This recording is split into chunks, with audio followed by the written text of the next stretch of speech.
नमस्कार दोस्तों, क्या आप इस क्वेश्चंस को बहुत ही कम समय में सॉल्व कर सकते हैं? अगर नहीं तो वीडियो के लास्ट तक बने रहिए क्योंकि इस क्वेश्चंस को हम लोग स्टेप बाय स्टेप सॉल्व करने वाले हैं। तो चलिए शुरू करते हैं।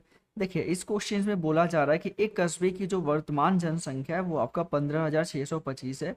लगातार 2 साल या बढ़ रहा है 8% और 12% के हिसाब से।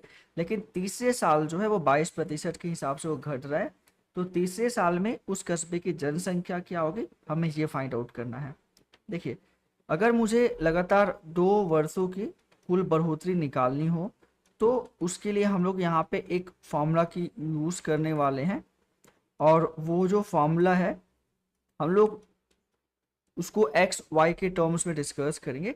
फिलहाल यहाँ पे दोनों के केस में इंक्रीज हो रहा है तो एक्स और वाई का जो वैल्यू होगा वो दोनों हम लोग पॉजिटिव लेंगे। अच्छा, उसका फॉर्मूला होता है एक्स प्लस वाई, जो कि यहाँ पे y के जगह पे हमारा 12 है। फिर होता है plus x into Y by 100।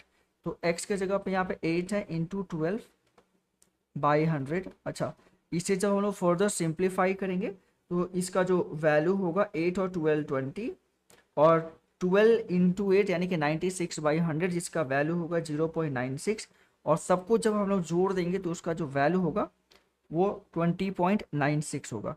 अच्छा, ये जो 20.96 आया, ये 2 साल में कितना प्रतिशत जनसंख्या यहाँ पे बढ़ा हुआ है, हम लोगों ने ये फाइंड आउट किया। अच्छा, लेकिन तीसरे साल जो है अचानक से वो जनसंख्या 22% घट जा रहा है। तो अगर मैं आपसे पूछूं कि हम लोग कैसे फाइंड आउट करेंगे कि तीसरे वर्ष में अगर मुझे संयुक्त प्रतिशत निकालना हो कि संयुक्त प्रतिशत में कितना प्रतिशत बढ़ा है या घटा है। देखिए, ये जो 20.96% है ये तो इंक्रीजिंग अमाउंट है, मतलब ये बढ़ा हुआ परसेंटेज है। और फिलहाल 22% यहाँ पे घट रहा है। तो घटने का मतलब हम लोग इसे लेना पड़ेगा माइनस के केस में। फिलहाल हम लोग निकाले संयुक्त बढ़ोतरी, तो x के जगह पे यहाँ पे हमारा हो जाएगा 20.96, और y की जगह पे हम लोग लेंगे -22। -22 क्यों? क्योंकि यह प्रतिशत घट रहा है इसलिए। तो यहाँ पे हो जाएगा -22। फिर प्लस मैंने बताया था एक्स वाई बाई 100। याद रखिएगा, यहाँ पे x जो है वो इंक्रीज हो रहा है लेकिन y जो है वो डिक्रीज हो रहा है। तो इसको जब हम लोग फर्दर सिंप्लीफाई करेंगे तो ये हो जाएगा 20.96 इंटू वाई के जगह पे हमें लेना है -22/100। अच्छा, इसे जब हम लोग फर्दर सिंप्लीफाई करेंगे तो हमारा जो वैल्यू आएगा वो -5.65% होगा। एक चीज़ मैं क्लियर कर दूं, यहाँ पे माइनस में वैल्यू आया है, कहने का मतलब कि तीसरे साल की जो जनसंख्या होगी वो कहीं ना कहीं कम होगी। तो अगर मुझे निकालना है कि तीसरे वर्ष के अंत में, तीसरे वर्ष के अंत में अगर मुझे जनसंख्या निकालना है कि तीसरे वर्ष के अंत में जो जो हमारी जनसंख्या होगी, याद रखिएगा कि हमारा जनसंख्या जो है कस्बे की वो माइनस है, हुआ है 5.65 यूनिट से। करने का मतलब हमें यहाँ पे माइनस करना होगा 100 माइनस ये परसेंटेज 5.65। ओके, और हमारा जो इनिशियली जो जनसंख्या था, इनिशियली जनसंख्या हमारा 15,625 था। तो हम लोग कर देंगे उसको यहाँ पे मल्टीप्लाई।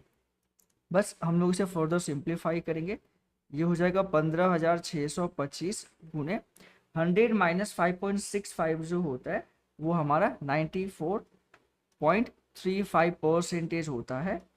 अच्छा, परसेंटेज का सिंबल और पॉइंट को हटाएंगे तो इसका जो वैल्यू होगा, पॉइंट को हटाएंगे तो ये 9435/100, क्योंकि पॉइंट के बाद 2 डिजिट है। अच्छा, परसेंटेज सिंबल को हटाएंगे उसके लिए भी 2 जीरो हमें बढ़ाना होगा डेनोमिनेटर में, क्योंकि परसेंटेज यानी कि प्रतिशत का सिंबल हटाने के लिए हम लोग 100 से भाग करते हैं।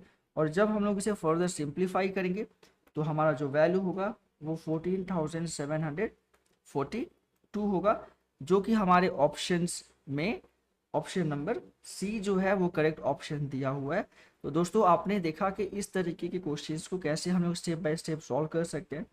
अगर यह वीडियो आपको अच्छी लगी हो तो प्लीज़ चैनल को लाइक शेयर सब्सक्राइब जरूर कर लें, क्योंकि ऐसे ही वीडियो मैं आपके लिए डेली लेके आते रहता हूँ। मिलते हैं आपसे अगली वीडियो में एक नए ट्रिक के साथ। Thank you very much for watching for this video. मिलते हैं आपसे अगली क्लास में।